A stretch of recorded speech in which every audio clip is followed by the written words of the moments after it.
I met Frank.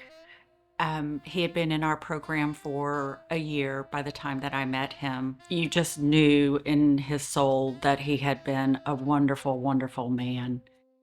Guardianship Services Incorporated protects aging and other at-risk adults from abuse, neglect, and exploitation. Too many vulnerable adults find GSI only after they have fallen victim. Frank was one of them. Frank had been an only child. He never married, and only distant relatives remained by the time he retired.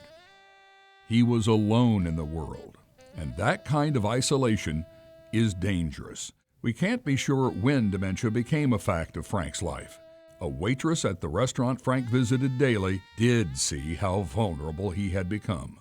And instead of offering help, she helped herself to Frank's savings, looting his nest egg over a matter of years.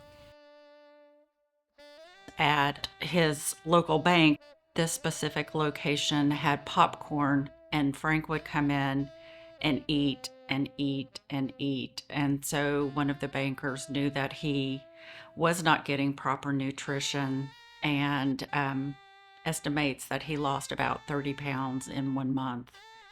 By the time another caring woman spoke up on his behalf, Frank was all but destitute. Clothing hung from his emaciated body. When we found that out, it was just heartbreaking for me to even know that he had to go through that. Tarrant County courts placed him in our guardianship program. And over the next 6 years, the team at GSI came to love this extraordinary gentleman.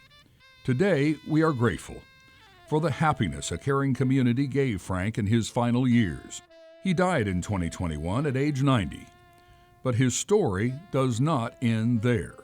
Frank and others like him inspired GSI to create the Financial Exploitation Prevention Center of Tarrant County. It unites GSI with law enforcement and partners in aging and disability services to prevent and prosecute financial crimes against vulnerable adults like Frank. To date, the center has helped victims recover more than $2 million in restitution. We can do even more, but we can't do it alone. We need the help of everyone in Tarrant County to prevent another vulnerable man or woman losing everything. We need you. And it is our responsibility for each and every one of us to protect our neighbors. Speak up and act to help us end elder abuse in Tarrant County. Support GSI today.